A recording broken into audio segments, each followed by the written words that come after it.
Hello बच्चों, in this video we will solve second part of question number 5. Okay, solve करते हैं। देखो यहाँ पर मैंने जैसे फर्स्ट पार्ट में बताया था कि पूरे एक्सप्रेशन में सबसे पहले हमें कांस्टेंट वैल्यू देखनी है। कांस्टेंट वैल्यू इसमें हमारी 5 है, इसमें कोई वेरिएबल नहीं जुड़ा ना एक्स जुड़ा है। वेरिएबल क्या होते हैं? एक्स, वाई, जेड और क्या कहते हैं ए बी सी डी, ये सब हमारे वेरिएबल्स होते हैं। जो भी आपके अल्फाबेट्स होते हैं वो वेरिएबल्स होते हैं।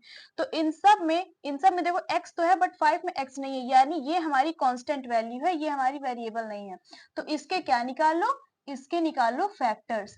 इसके क्या क्या फैक्टर्स आ सकते हैं? इसका एक तो फैक्टर 1 आ सकता है, एक 5 आ सकता है, एक -1 आ सकता है और एक -5 आ सकता है।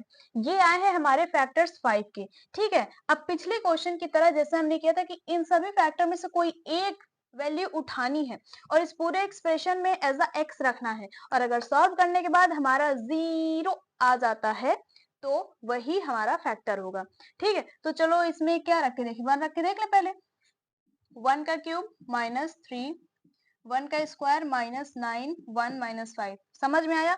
1 का क्यूब 1 माइनस 1 का स्क्वायर 1, 3 जा 3, -9 1 जा 9, -5। देखो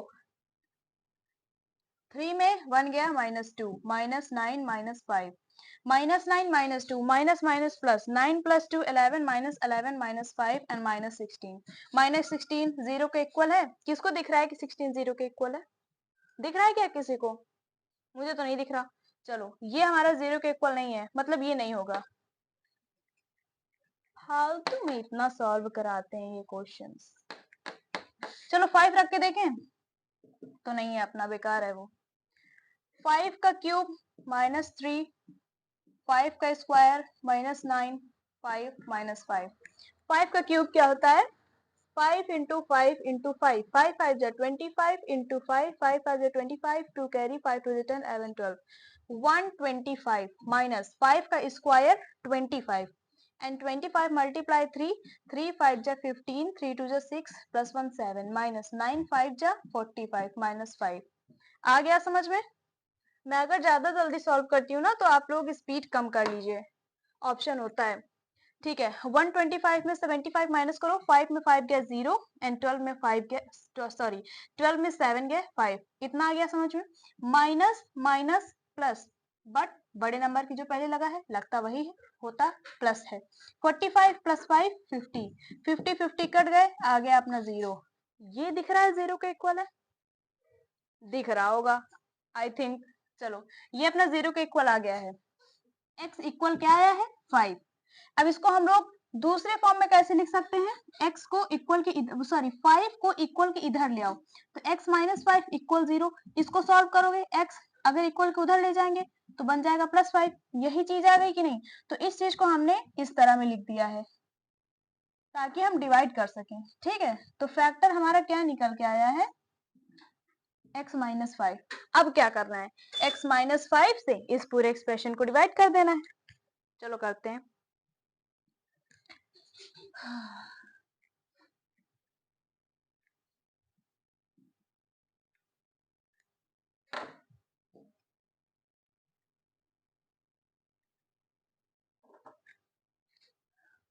उससे करके दिखाती हूँ।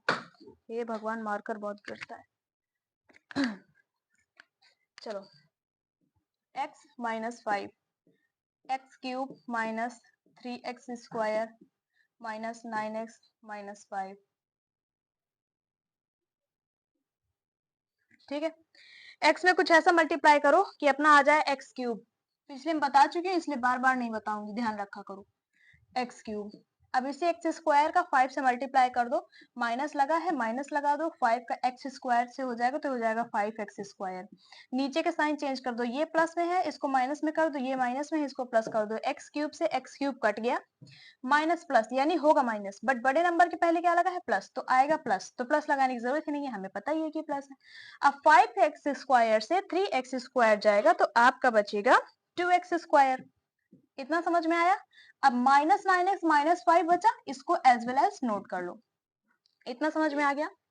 अब x में हमेशा क्या मल्टीप्लाई करें कि हमारा 2x² आ जाए। तो देखो x में सबसे पहले मल्टीप्लाई करो 2, तो ये बन जाएगा आपका 2x, लेकिन x स्क्वायर चाहिए, तो अगर एक और x से मल्टीप्लाई कर दोगे तो x x x square x x x square और 2 2 आएगा समझ में। तो यहाँ पे आपका मल्टीप्लाई होगा 2x से प्लस 2x, ठीक है। x का यहाँ पे पता है प्लस हमने क्यों रखा है, क्योंकि यहाँ पे हमारा प्लस है, अगर यहाँ पे माइनस लगा होता ना तो यहाँ पे हम लोग माइनस लगा देते, ठीक है। तो ये आ गया अपना 2x स्क्वायर। अब इसी 2x को हम लोग -5 से भी मल्टीप्लाई कर लेते हैं, तो क्या आएगा, अब देखो यहाँ पे माइनस लगा हुआ है तो यहाँ पे भी आपका क्या आ जाएगा, माइनस आ जाएगा, माइनस प्लस माइनस, 5 2 जा 10 एंड x आ गया समझ में। नीचे के साइन चेंज कर दो, प्लस में है माइनस में है प्लस में कर दो, कट गया, प्लस माइनस होगा माइनस, लेकिन बड़ी डिजिट के पहले लगा है प्लस तो ये आएगा प्लस में। 10x में 9x गया, आपका बचा x -5 बचा। आ गया समझ में। अब देखो x में हम किससे मल्टीप्लाई करें कि हमारा x आ जाए, x 1 जा x, ये प्लस में है आपका तो वहां पे भी वैल्यू प्लस में ही आएगी, तो x 1 जा x और -5 का जब x से मल्टीप्लाई करोगे तो आ जाएगा -5, वैल्यू चेंज कर दो, ये प्लस में हो जाएगी प्लस में हो जाएगी, दोनों कट के हो जाएंगे 0। इतना समझ में आ गया। हमारा कोटेंट क्या निकल के आया है, नोट कर ले नहीं तो रफ हो जाता है तो ध्यान नहीं रहता, ठीक है। ये है अपना कोटेंट, रिमाइंडर है अपना 0 और डिवाइजर क्या है अपना x -5। समझ में आ गया। अब आगे वाला फॉर्मूला लगाते हैं, dividend equal divisor into quotient plus remainder, बच्चों वाला फॉर्मूला 5th क्लास में सीखा था। अब ब्लू से सॉल्व करते हैं।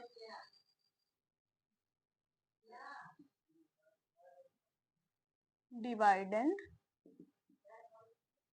Equal divisor into quotient plus remainder, ठीक है। डिवाइजर क्या दिया होगा अपना x -5 इंटू कोटेंट क्या दिया है x square plus 2x plus 1 plus remainder आया हुआ है अपना 0, ठीक है। चलो अब इनको मिडिल टर्म स्प्लिटिंग कर लेते हैं। x -5 को एज वेल एज नोट कर दो। यहाँ पे देखो x के पहले 1 लगा है तो 1 1 जा 1, यानी मल्टीप्लाई करने पर 1 आना चाहिए और प्लस माइनस करने पर हमारा 2 आना चाहिए। तो x स्क्वायर प्लस, इसको हम लोग क्या लिख सकते हैं, 2x को हम लोग क्या लिख सकते हैं, x plus x, x plus x 2x, ठीक है। और इधर भी 1 है इधर भी 1 है, अगर 1 को 1 से मल्टीप्लाई करोगे तो 1 ही आएगा, प्लस 1 आ गया समझ में। x -5, अब देखो इन दोनों में क्या कॉमन आ रहा है, x, एक x इसमें बच रहा है प्लस x 1 जा x, ये समझ में आ गया। अब x प्लस 1 तो ब्रैकेट के अंदर लाना है तो यहाँ पे से 1 कॉमन ले लो, x प्लस 1 आ गया समझ में। अब देखो ये x -5 आ गया और ये जो बाहर है x और प्लस 1, इनको एक में कर लो और x प्लस 1 ये तो भाई 3 ही आ रहे हैं, तो आपके इसमें सिर्फ 2 फैक्टर निकल के आ रहे हैं जो है x -5 एंड x प्लस 1, ठीक है, x -5 and x plus 1. These are your factors. In next video, we will solve the third part. This was your second part. ठीक है, कर लो इसे।